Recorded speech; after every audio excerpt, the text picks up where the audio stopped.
Aloha, my name is Kimberly Hill-Cooper, and I will be briefing you on my group leading report for Group Dynamics HSCO 511 at Liberty University.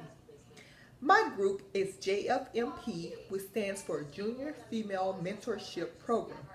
Myself and another senior non-commissioned officer organized and introduced this program to the battalion about 6 months ago to offer our female service members an outlet where they can come and speak with other female leaders to discuss mentorship, personal and professional goals, career advancement, or anything that they are not comfortable sharing in a male-dominant environment.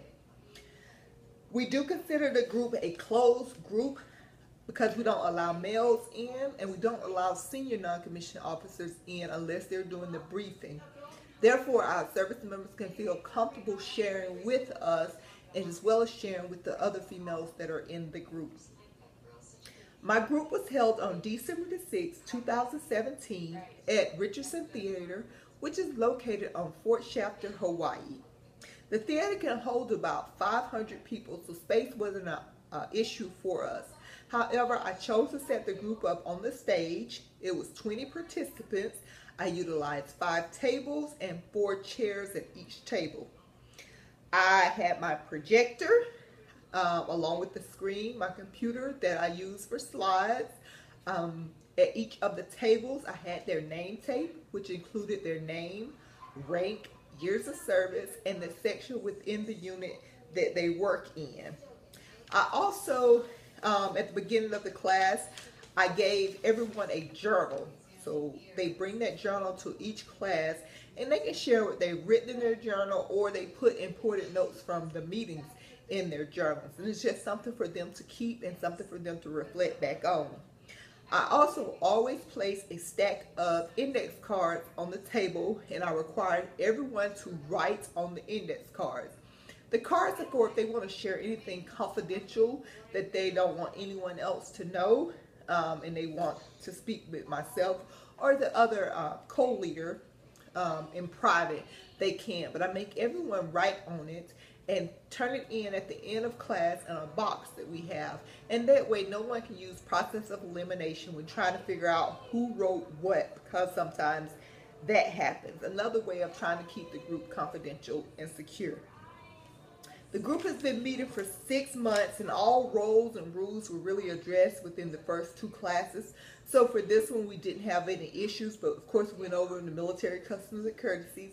It's still required. Respect, you raise your hand, you stand, don't overtalk anyone, and don't interrupt anyone. So we really didn't have any issues with that for this class. The goal for this class meeting is goal setting. I began by introducing SMART, which stands for specific, measurable, achievable, rewarding, and timely when relating to setting and accomplishing specific goals, both organizational and personally.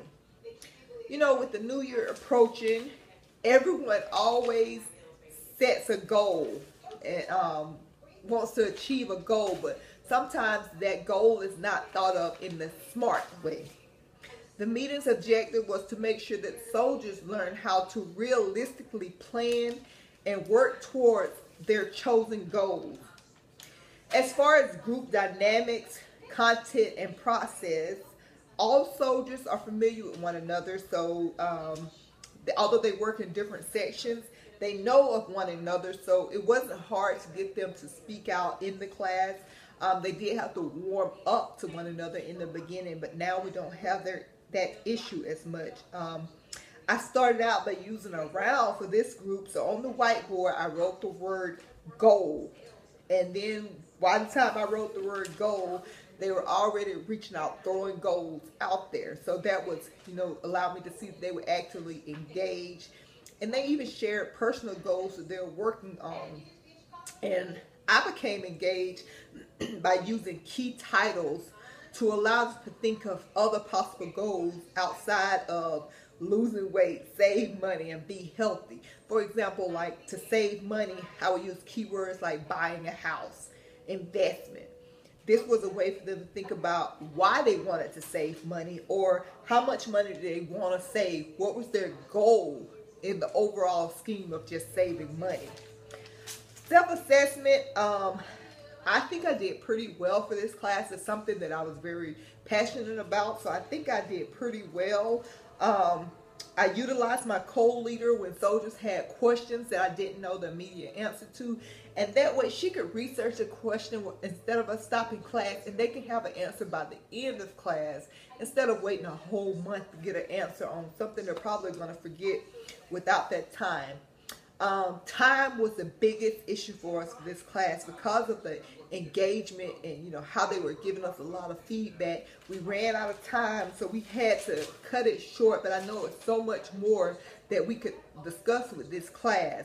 I could tell they were actively engaged, and they spoke without being called on, or they shared and assisted each other with rewording goals or whatever needed to be done. So next time I would definitely plan to have this class broken down into 2 sessions. In conclusion, in the future, again, I'll allow more time for the class, and set them up maybe in pairs so they can set goals in different lights and things. And in the future, I learned that there are no good or bad goals. Many of them just need refining to become achievable. And I actually felt that my skills for this particular meeting was on point, but I need to learn not to place myself in the group, but to lead the group and steer the group. Thank you very much for listening.